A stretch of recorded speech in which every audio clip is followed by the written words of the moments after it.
So here we are again for another exciting class of the Peaceful Solution Character Education Teacher Certification course. Glad to see everybody here. Those of you online, welcome.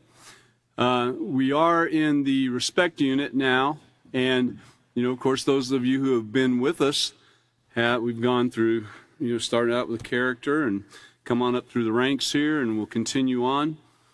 And always remembering, we are in respect right now, but to truly respect somebody and respect yourself, you've got to have that foundation of, character and all the rest of the units that we've been through. And you've got to put them to work in your life. It's not just about memorizing words or memorizing what page something is on. That's valuable, most definitely valuable. You can go back to, you can open the book and you know where you're going, and go right to it to review and to see where you might be missing something. Otherwise, you might be having to look through every page. That gets a little bit old. But as you become more familiar with the books, you'll be able to get there. So along the way, we're going to look back for just a minute at the last class, page 54 in your respect unit. For those of you that are watching or joining us online, please be aware that you should be able to go to the, there is a drop-down menu. If you go to the official Peaceful Solution Character Education Program, and you'll see the cover of the book. In fact, right now, the one that shows up automatically, I believe, is the respect unit. And you can click on that, and it'll actually, you'll be able to follow along in the books. And then you can look back and you can see the other units that you can download and even print them, I believe. But anyways, it's all there for you, so follow along. All right, so looking back at, William went over this pretty well, these last few pages, and we've started in chapter 3, of course, called Respect Others. Now, we just got through with learning a bit about respecting ourselves, and how could you truly respect somebody else until you learn to respect yourself? Self-respect, not arrogance and not necessarily, self-confidence. There is a confidence that you need, a confidence in your ability to practice great moral character, the way the Peaceful Solution describes it to you. And that's the confidence that you need, but it's not necessarily self-confidence, like, it all comes from within and you know everything. It's not like that at all. We have to learn how to conduct ourselves. If we didn't have to, then everything would be perfect in the world. There would be no crime. There would be no drugs. There would be, everyone would be getting along just rosy. But it's not like that, is it? You can look around and see it's not like that. And along the way, character has been thrown out the window pretty much. Every now and then you see an example of different aspects of great character in somebody. Excuse me. And it's refreshing when you see that. It's like, wow, they're really doing great there, And I've even seen times that it's like somebody's doing so great in one particular section of practicing the Peaceful Solution that I'm like, man, I need to watch that person. I need to be more like them. So we learn from each other. It's been said that iron sharpens iron, and it's there for us to work together. Those of us here at headquarters know about working together and all practicing the Peaceful Solution, trying to conduct ourselves properly, not calling each other names and not being harshly condemning to others, Anyway, let's get started. So William finished up on this page 54 in your respect unit, and it's getting to know others. Now, this, of course, it started out respect others, and then we have a responsibility to show respect to everyone. Yes, everybody deserves respect. Everybody deserves it. You should give them respect. They don't have to earn your respect. They might have to earn your trust, but they don't have to earn your respect. You should show respect to everyone. And then on the next page, page 53, it talks about familiarity breeds respect, which it should. Sometimes you see that there are certain amounts of disrespect that shouldn't be there, like close friends, family members, and so forth. You would think that everybody would really be sharpening each other and working together and respecting each other beautifully. But sometimes that closeness has an effect that shouldn't be there.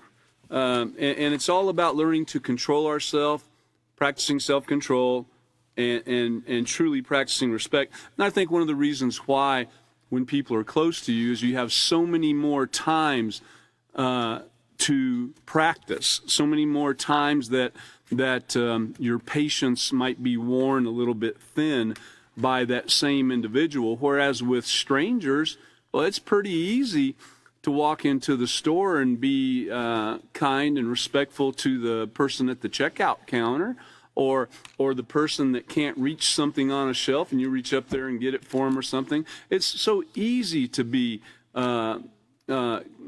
compassionate and understanding and respectful, and yes sir, yes ma'am, and you meet somebody for the first time, oh yes sir, and so forth. But with family members, you get an opportunity every day, many times a day, to see if you're really working on that respect. So it really helps, actually.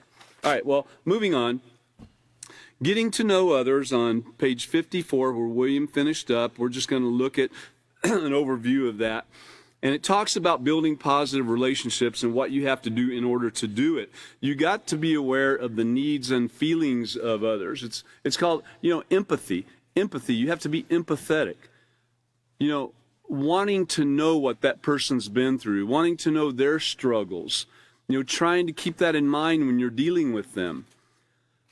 When you're dealing with somebody that might seem a little off the charts in some areas, maybe in the way they speak to others, or in the way their vocabulary and their choice of words, or people might find offensive, or like William mentioned, he said, he's a little bit loud, and some people take that to where he's being harsh and judgmental and so forth. He gave a great explanation of it, and he said, one of the things is, though, that he tries to keep that in mind and humble himself to be thinking about the other individual.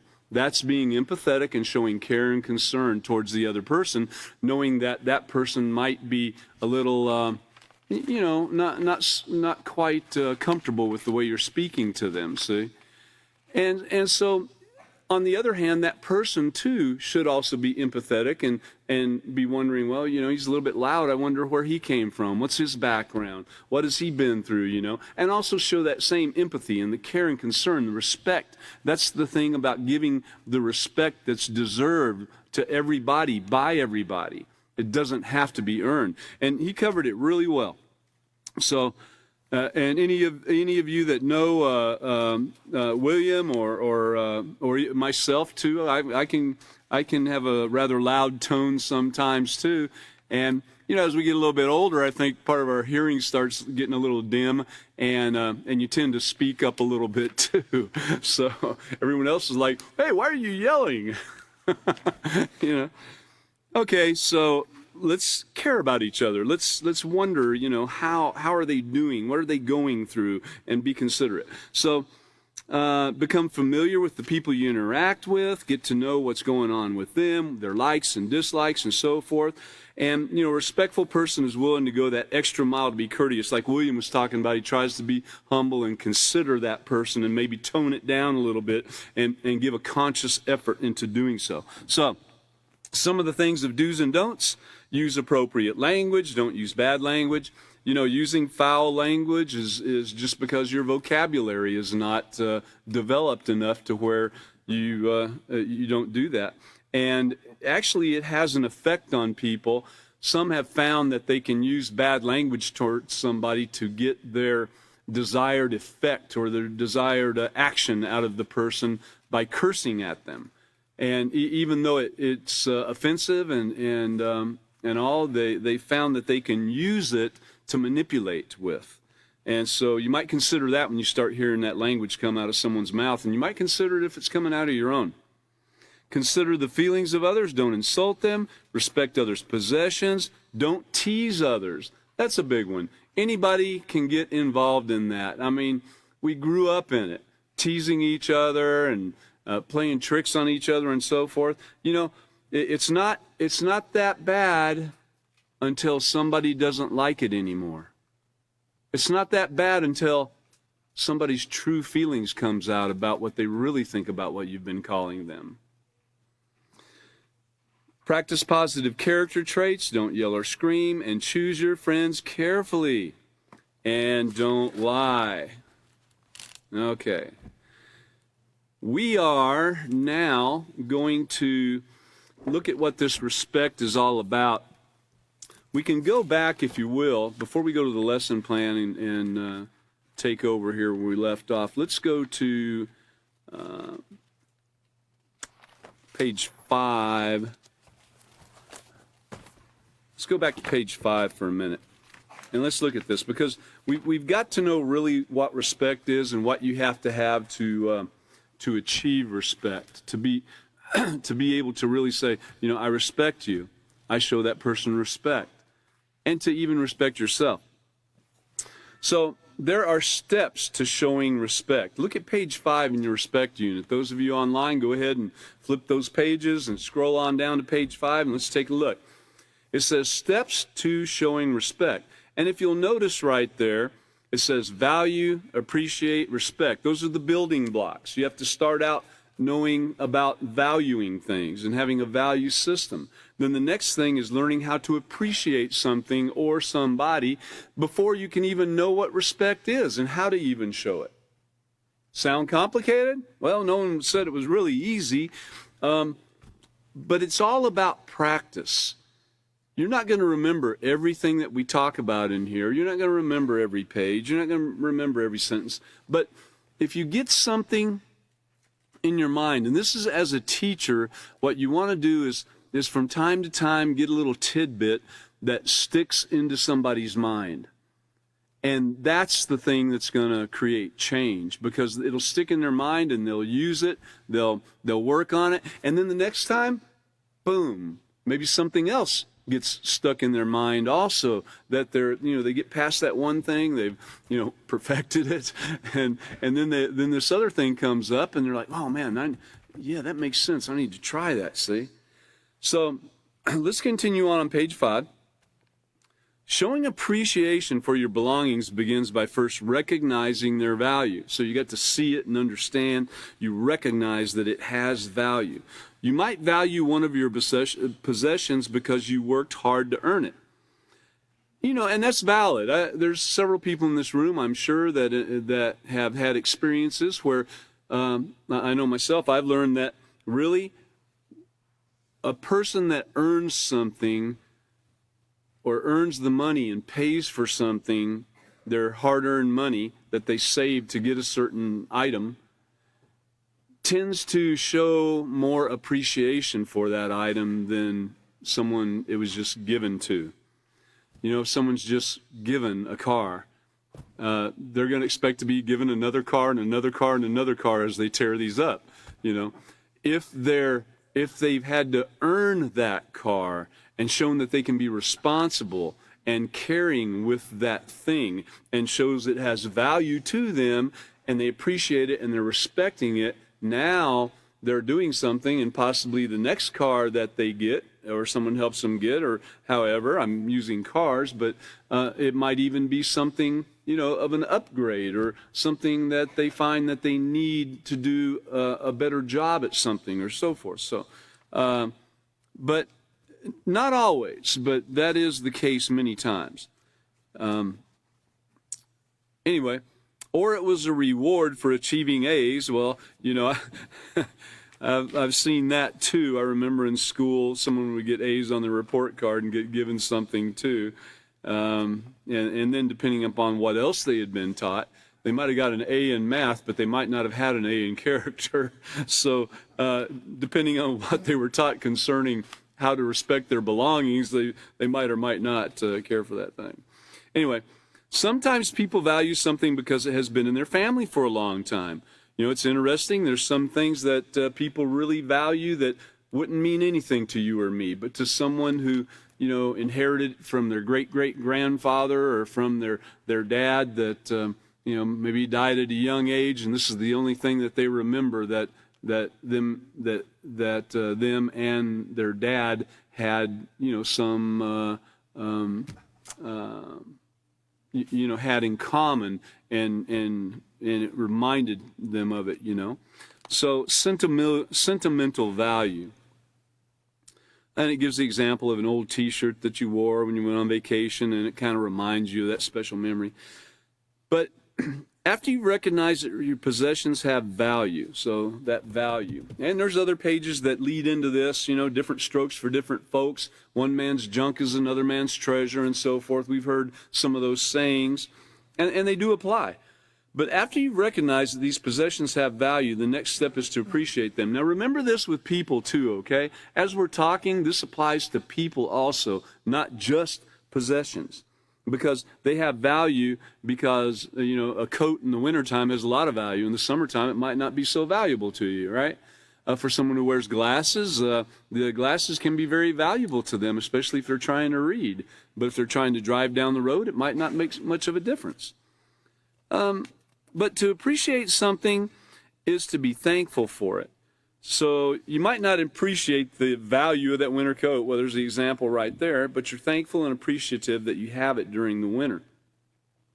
Thankfulness and appreciation lead to the next step, which is respect. You show respect for your possessions by taking care of them. And some of the things that encompasses that is not abusing them, keeping them clean and orderly in their appropriate places, and being sure that others who might use them take care of them as well. Now, that was the first, if you want to bring up the slides, that was the, you could bring up the slides and go ahead and go to the next one, and then the next one. There you go. Now, that's the page that we're on. For those of you that don't have a book or a download in front of you, that's the page we're on right there, and it shows those building blocks: value, appreciate, respect. And so you can also, well, you know, here, we'll look at it right here. Go to the next slide, please. Okay, so we're just getting the foundation here and a reminder of this. Though we've been through it, it's a reminder for this particular class. So page 6 in the character unit, page 6 is about values, talks about values. And values are what you believe in or feel strongly about. And you get that in your head. Values are what you believe in or feel strongly about. And they also play a key role in developing your character. Remember that forming, that developing of your character that you're working on. The sum total of everything you value becomes the value system, okay? And you get these things from a lot of different places. You get them from parents, you get them from friends, you get your values are built, you know, at school amongst your peers and your teachers and so forth. Your values are formed from a lot of different angles that bombard you, you know. And so you have to be very careful there of the influences come and the values that are being kind of pushed on you, if you could say it that way. And let's go ahead and go to the next slide. And that one is page 7 in your respect unit. And this is where we talk about not only appreciating things, but also appreciating people. People have value too. Now, you know, some people appreciate some of their belongings more than they even do people. There are some people who have cars that, while I do value having a car to be able to travel in and use in working and so forth, I don't value that more than a human life. If I did, you know, before I if I lost control of the vehicle and before I hit a telephone pole, if I had any way to do it, if I saw a group of people over here, would I rather hit that group of people and kill somebody or hit the telephone pole and let the truck be wiped out, you know? Well, I'd rather let the truck take the hit instead of the people take the hit. Even though I don't know them, it's a human life. And that's, we have to get to that point to have true peace, to have a true peaceful solution, the peaceful solution. You know, we shouldn't want to take anybody's life for any reason whatsoever. Appreciate people. They have value too. So it's easy to identify why you value your possessions, like computers and so forth. And this is page 7 in your spec unit. But sometimes, however, we place a high value on our belongings, yet treat each other in a disrespectful way. Think about that. You know, if you have a pencil or a pen or something that you value so much, and now you have the right with your belongings to let whoever you want to let use them, and make sure that your rules are followed when they are used and returned at the appropriate time. At the same time, remembering to be caring and respectful to the person, even if they turn it in late, even if they broke your item, you still want to be respectful to that person and have empathy and wonder, where did they come from? You know, what's their background? What caused them to do something like this? Were they even taught? And then you can help teach them the proper way that it should be done for next time.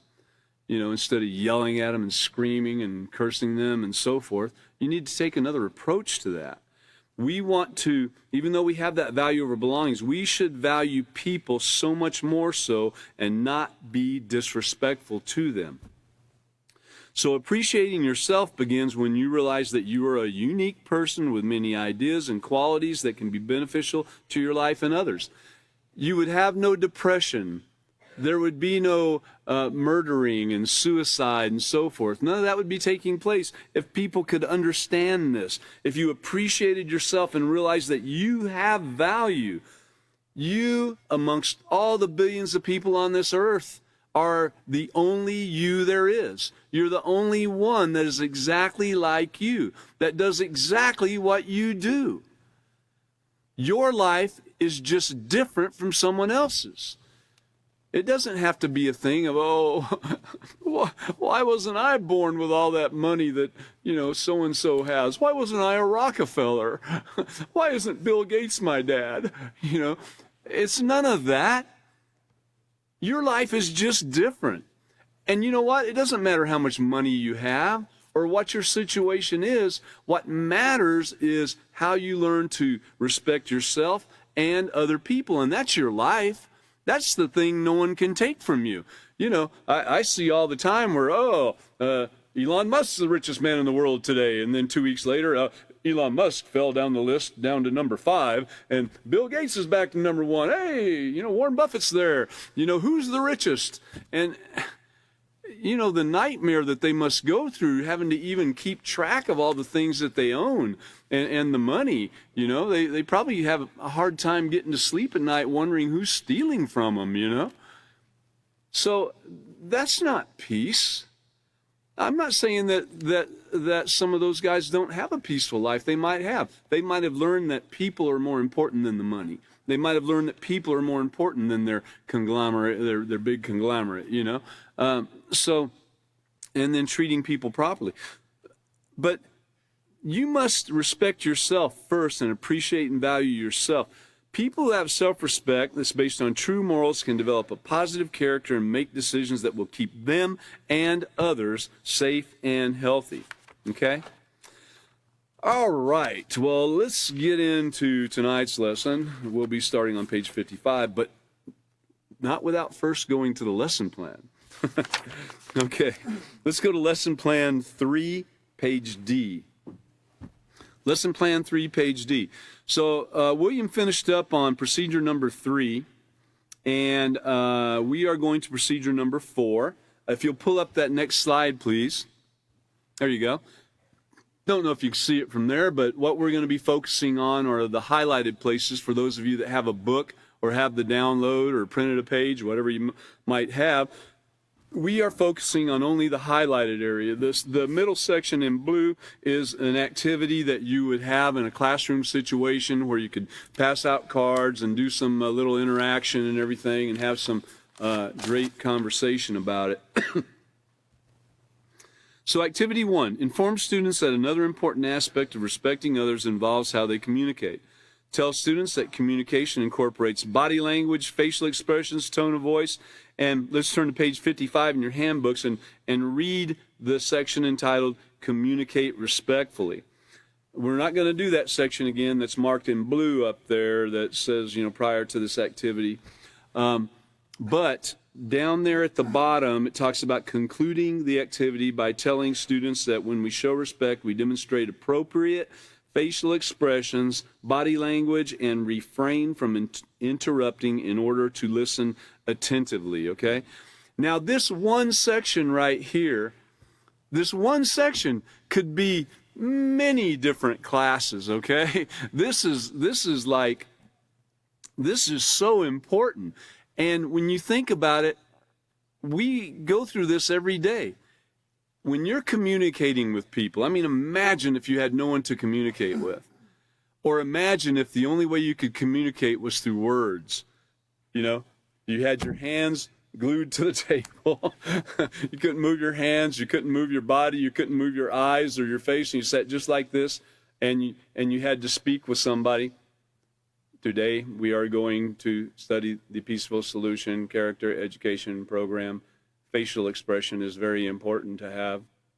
Tone of voice is very important to have. I can't stress the importance of these things enough. How silly that would be. You can't get your message across. We're doing things like this, different gestures and facial expressions and tones of voice and everything to get the message across. And some people are a little more animated than others. Not to say that you can't get your message across without being without being so animated, but I myself, I tend to get a little animated, especially if I'm excited about a certain subject. And in this case, this is so important because you've got to, you really get the message of what's taking place when you're talking with somebody by watching these things. You can hear words coming out of their mouth, but it does not mean that that's really what's being said, so to speak. We've all probably been in the situation where we see a friend and their head's down or looking a little bit sad, and you walk over and say, "Hey, man, what's wrong?" And they're like, "Nothing." Come on now. So were the words they were saying, did that really say the message? Did that really tell you the truth about what's going on? No. What they were doing did. The sounds coming from them, their body language, their tone of voice, their facial expressions, that's what told the story of what was taking place. So now he just told you a little fib there, and people tend to think they shouldn't feel a certain way, or that nobody wants to know their problems or anything, and so they tend to put out that protective mode. No, nothing's wrong, it's okay. But let's get to the heart of the message, And in talking to somebody too, this communication, this sharing of information, that's what it is. We're sharing information, you're sharing information. It's a back and forth thing. It's not a one-way street. All right. So let's go to page 55. If you could put up the next slide, please.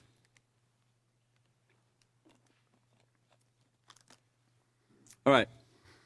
So over half of your communication skills are based upon body language alone. Did you get that? Over half. Just on body language. That's how people are able to do that. What's it called? Charades, where they guess what someone is talking about or thinking about just by seeing their body movements and so forth. You can actually guess what a person is thinking and talking about just by seeing those movements. So over half of the communication skills are based upon body language alone. You learn a lot of this in sales. When you're with a customer, you can take that down for a minute. When you're with a customer, mirroring the customer, making them feel comfortable. You wouldn't want to be sitting back here with your feet up on the desk, while the customer's there and they're excited about something that they're wanting to buy from you and everything, and they're up there wanting information, asking you questions, and you're kicked back here like this, picking your teeth with a toothpick or something, just sitting back, and that would not be appropriate. And so if you have someone excited about knowing information, you should be excited about giving them information and sharing information with them. It's called mirroring. Something's wrong if people aren't, connected there. You got one person leaning back and all like this, and you got the other person up there, really excited. Something's wrong. There's something being missed there somewhere. And a lot of people do this kind of like automatically.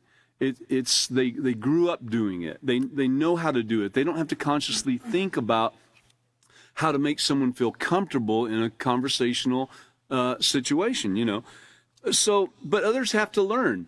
And we do have to look back and see what we learned and how we're using what we learned.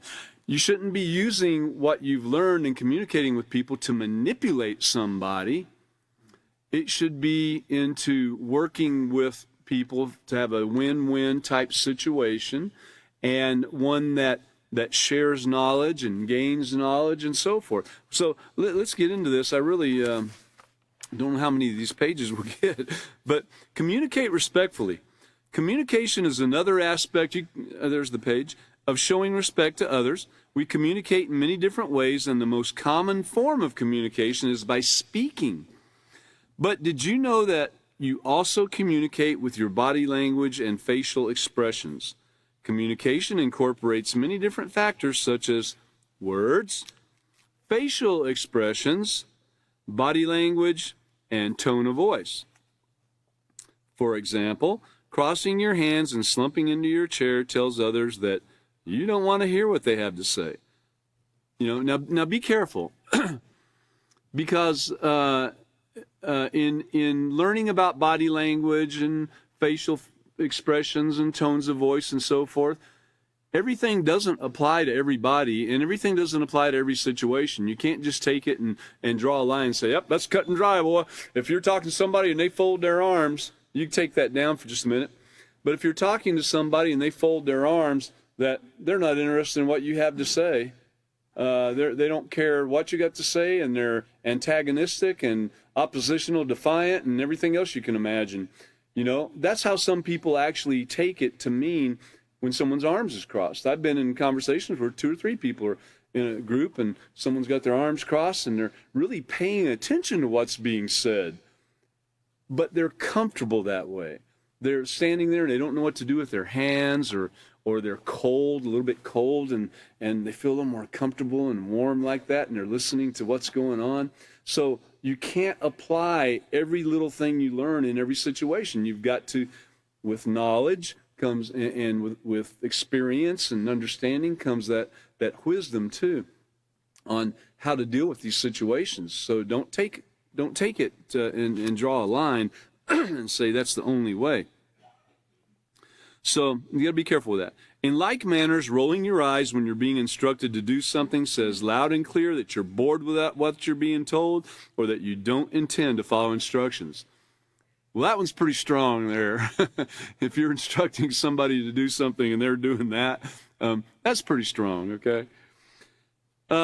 Communication also involves listening. When you're a great listener, you give others an opportunity to express their wants, their needs, notice their needs also, their needs and feelings without being interrupted.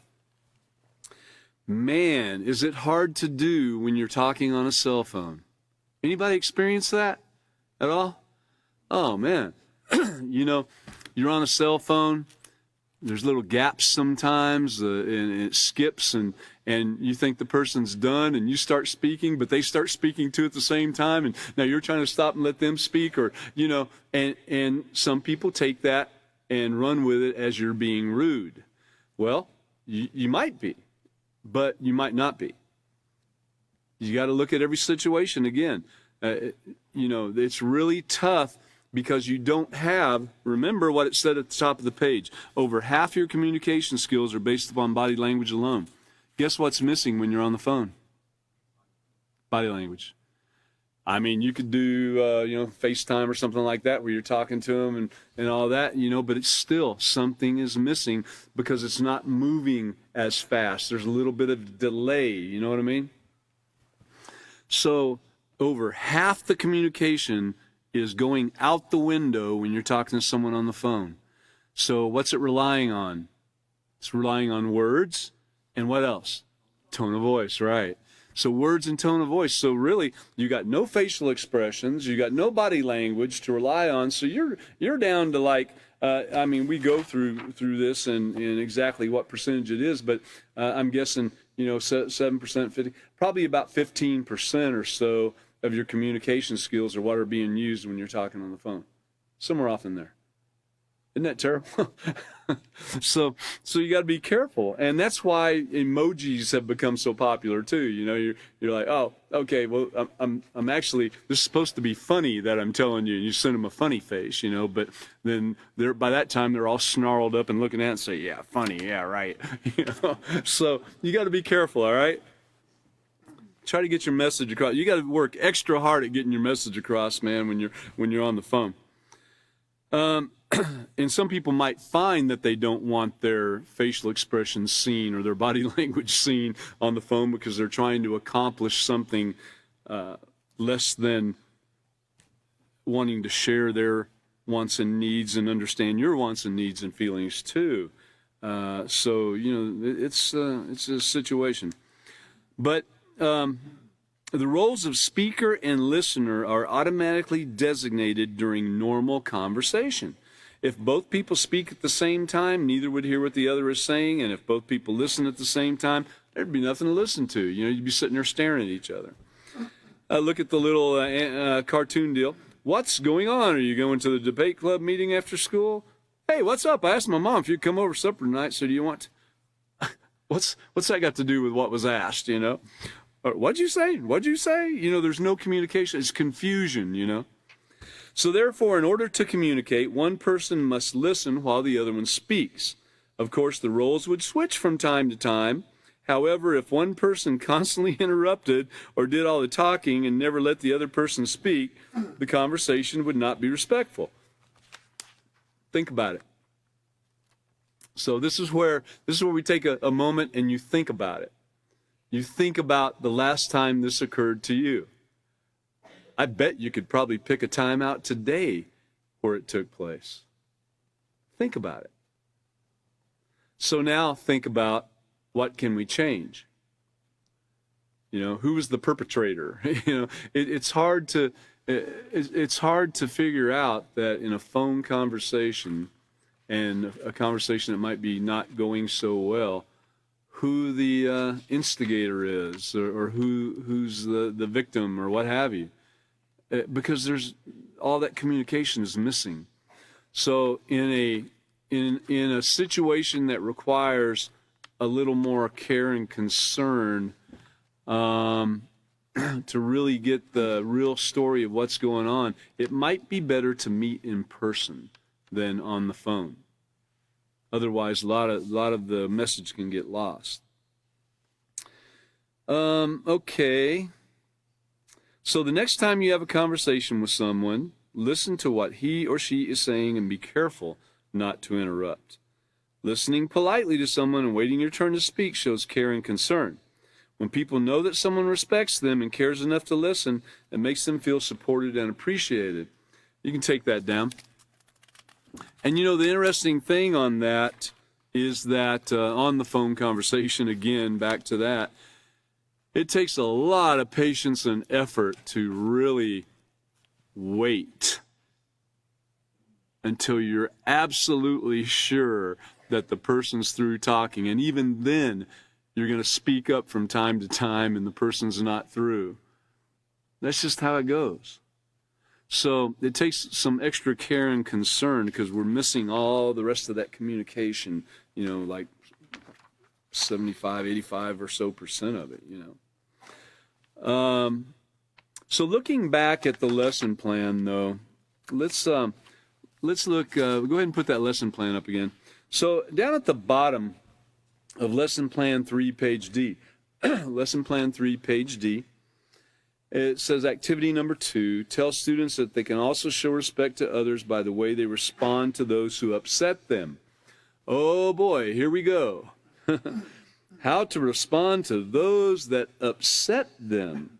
Well, first thing is, you're the one allowing yourself to get upset. Now, the person you're talking to or seeing or watching what they do might be doing something that you don't necessarily like, but so let's just look at the way they respond to those who upset them.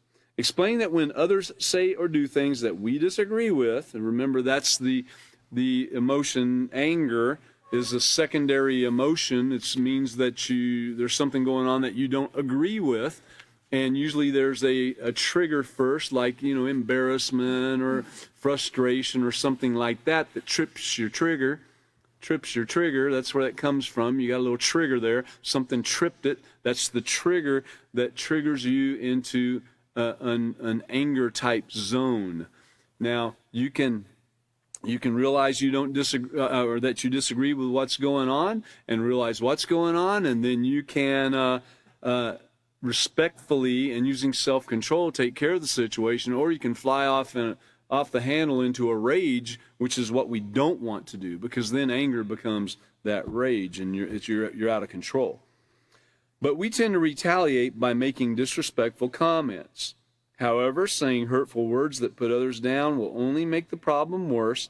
And so it says to have students turn to pages 56 and 57 in your handbooks and read the section entitled The Language of Respect. Okay? So we are going to do that now. Let's go ahead and go to page 56 in our handbooks. So this language of respect, it's which you can go ahead, you pulled it up, okay? The language of respect, it's let's look at the little cartoon there real quick. It says, "Hey, take it easy, don't get so uptight. If you open your mouth one more time, I'll be glad to close it for you." Is there any respect taking place there? No. Now, the guy that said, "Hey, take it easy, don't get so uptight," he could have said that probably a little a way that it might not have been so harsh, like sandpaper rubbing, and look at that right there. An uncontrolled tongue is like deadly poison. It can kill. And we have to remember, too, that words harm, and they can hurt worse than the physical harm from getting hit. The words are something that a person might remember all their life. If you stop and think, another one of those moments here, if you stop and think back, think about some words. I don't want you to dwell on it or anything, but think about some words that were said to you at a younger age that were hurtful, and you remember them right now to this day. Everybody can, I guarantee you. I can right now. I mean, there a few of them zipping through my head, okay? So you can see how words can be more hurtful than even someone hitting you in the face. I think I would have rather been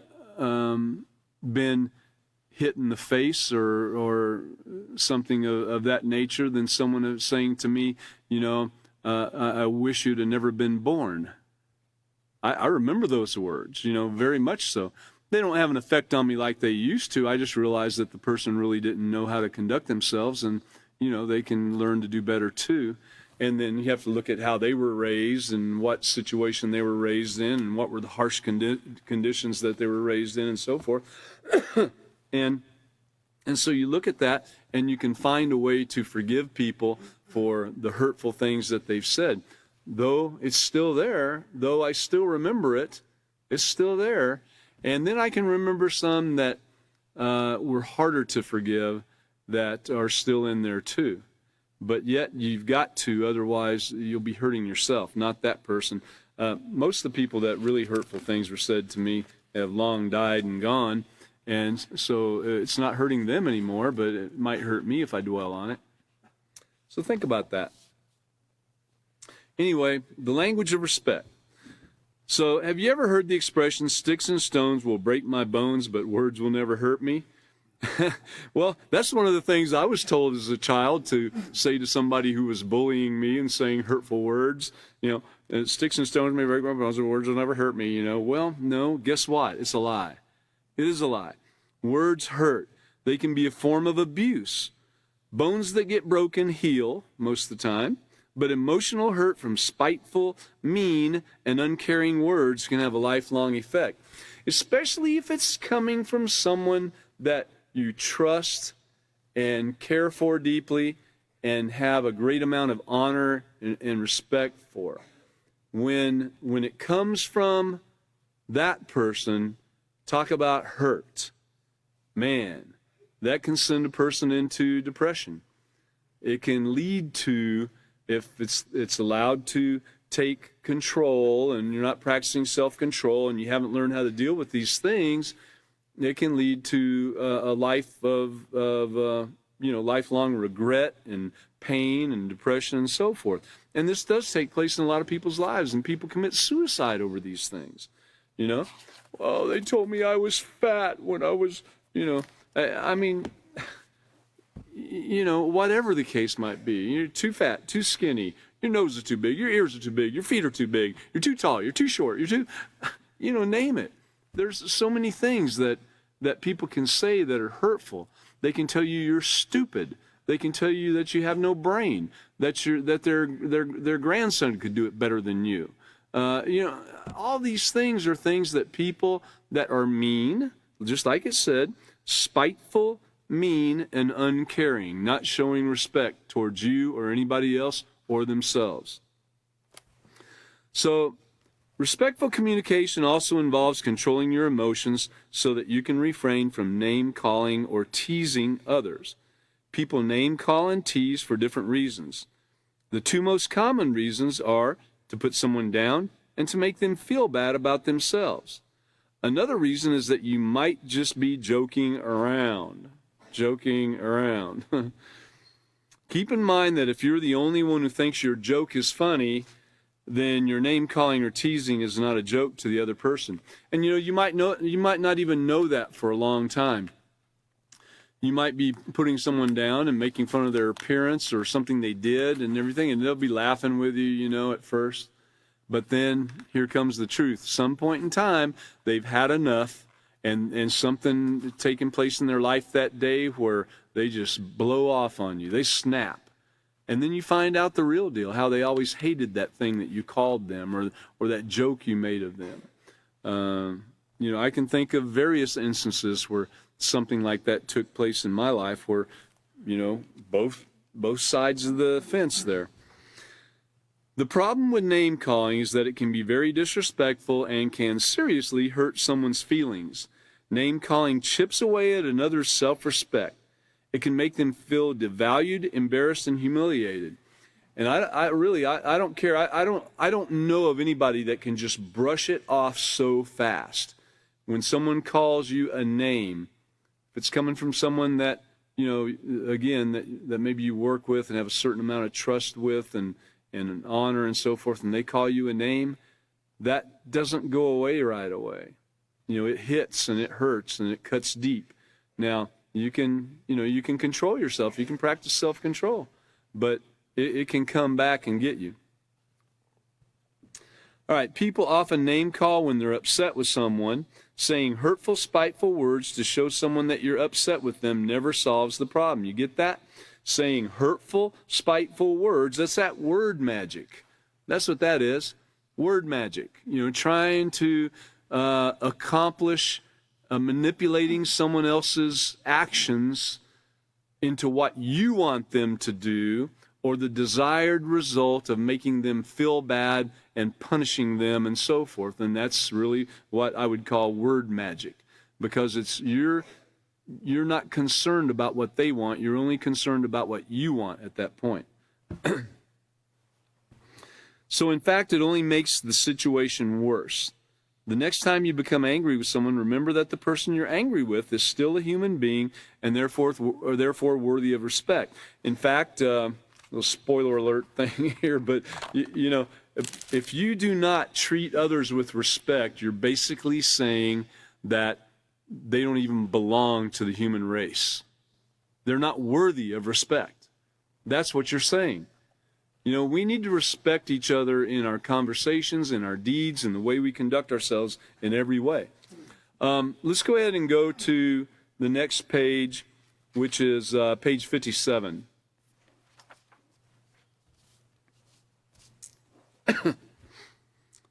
All right, page 57, and look at the quotations up there at the top. It says, this is how you can speak the language of respect. So tell the person why you're upset. Do not assume they know you're upset. There's a couple little portions of words missing there. Sometimes people say and do things intentionally. Now, isn't it interesting that there's a few words missing right there due to a typo, and the message is not exactly clear on what is being said there because a little bit of the words is missing right there. You guys see that? I don't know if it's in your book. Some of the books have the typo, some don't, but it's in mine. And so we're basically, without having the other book with me, the exact words that go in that typo, it's pretty obvious. The first part is tell the person why you're upset. So we're getting to guess how to communicate now. Do not assume that they know why you're upset. Okay, that makes sense, right? Sometimes people say and do things unintentionally, but it could be intentionally also, right? It probably says unintentionally, though. We'll check that out. But isn't it funny how the message can get lost or changed because a few of the words are missing? So how much more so, even words, I think they have 7% basically, are 7% of our communication skills. I might have that ratio wrong. If I do, I'm sorry. But I believe that it's words that only hold about 7% of the total out of 100% on our communication, the words themselves. So knowing that, isn't it interesting that by missing out on the over half of body language, you know, that's our communication, the body language, it's over half of how we communicate. And then the tone of voice being another, I think it's 30-something%, or, you know, right in that area. So I apologize, I don't have the exact chart with me tonight, but just figure that out right there and understand that what a difference it can make. So tell the person why you're upset. And you don't have to do it harshly. You don't have to be mean. You can calmly do it. And if now's not the right time, you can come back later. You can excuse yourself. And, you know, just because you might want to tell the person why you're upset, they might be upset too, and it just might not be the right time, okay? So tell the person what you would like them to do or not do. And again, this is the language of respect. So these are things that we can do to be more respectful, that makes sense, you know, that anybody can choose to do. Be very clear about what you need. The other person cannot be respectful of your needs if they do not know what they are.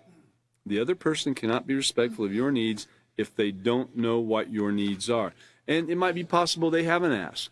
Maybe they haven't gotten to that point of being able to comfortably, you know, ask what your needs are, or maybe they haven't gotten to that point where they care what your needs are, you know. But you could let them know. So take the time to listen to their side of the story. You know, in fact, in the midst of a conflict, I've seen that very thing take place where a person remains calm and says to somebody, you know, I really thought we would be able to talk about this, and I would be able to let you know what I was expecting out of this situation, and maybe I could find out also what you were expecting. And then, boom, the total thing was diffused. I mean, how can a raging idiot, you know, how can someone, you know, idiot if someone has not used self-control at all, right? And not, and is just out of control in every way. And how could you diffuse that situation Well, it's by being calm and speaking. And if it doesn't diffuse it at that point, well, just remember, now's the wrong time. Try later, okay? So we definitely want to use the proper tone of voice. Let's look at the next point there. Or, I'm sorry, take the time to listen to their side of the story. Be respectful and listen to what they have to say. They might even be screaming at the time. They might be trying to apologize, but you won't hear it if you are screaming and talking over them. And they might be screaming. But if you can practice self-control and remain calm, you might get to a conflict resolution there. So then, using the proper tone of voice, this means no screaming or yelling. And again, whether they're screaming or yelling really doesn't matter. What matters is what you're doing. You're the teacher in training of the Peaceful Solution Character Education Program. You're the one that should be the example of the Peaceful Solution in action. You're the one that people should be looking at and saying, wow, man, look how calm that person is in the face of adversity. Look how he's behaving at this point, Check that out. And, occasionally we're going to make mistakes, no matter if you're the teacher or not. Occasionally there's going to be a mistake made because, we're not perfect. And so when that mistake is made, it really is calming and really does help teach the lesson when one of your students actually teaches you by being the calm one. Think about that. Think about the respect and the honor that you would earn from a teacher if the teacher is a little bit out of control. Not that they should be, but remembering that people aren't perfect and remembering to show care and concern and wonder, what have they been through and so forth. And then you're the one that's showing the self-control. You're the one being calm, and you're the one willing to bring a conflict to this, or a resolution to this conflict. Think about that, man. What a message that is for the teacher, because it would be like, it would really be like, oh, the teacher would be so amazed, and really, that is what you should strive to do, is to be not only like your teacher, but also to be to show that you've learned everything that you've been taught, and be able to show it in that way. But anyway, we want to definitely refrain from cursing. Foul language is not useful. It's just only foul. And again, that's that word magic stuff, where you're trying to get a certain reaction out of somebody by using words like barbs, like you have a piece of barbed wire you're hitting them with those barbs on it, so you can get a certain reaction. And then, of course, we want to avoid any kind of put-downs. That only makes the other person upset and make the situation worse, okay? So respect others the way you would like to be respected, and that's really the message to end on tonight at the end of page 57. Respect others the way you would like to be respected. Not necessarily the way you're being respected right now or the way you're respecting others, but the way you would like to be respected, okay? And think about these things. Think about it whether you're a student. Think about it whether you're a teacher. Think about showing care and concern, and so much so that you wonder about your own actions that can be seen by someone else. Are you dealing with things in an appropriate manner? If you're in a classroom situation, are you conducting yourself appropriately during the class? Are you paying attention to the teacher? Are you playing on your phone? Are you making jokes or whatever that might be? I mean, we always want to be careful of that. If you're teaching a class and you're disrespectful to the students by, calling names or calling someone out by name because they're doing something that's a bit disrespectful, something like that. No, that's not. That might not be the way to go about it to make the kind of impact that you want. It might make an impact, but it might not make the impact of bringing peace. So respect others the way you would like to be respected. The way I would like to be respected, the way you would like to be respected, that's the way you should be treating others. And really think about it along the way. And I'd like to invite everybody back here again. Oh, again, our next teacher is going to be Katan, and he will be taking up on page 58. And we will be meeting here again on 3/13/23 at 5:30 p.m. 3/13/23 at 5:30 p.m. And Katan will be the teacher. And what is it? 3:12? Oh, I'm one day off. Okay, well, I like the 3:13, all right, but okay, 3:12. Let's go with that. So 3/12/23 at 5:30 p.m. And yeah, there it is right there. You got me a little note. Okay, great. And so I look forward to seeing everybody again here at headquarters, and then those of you online too.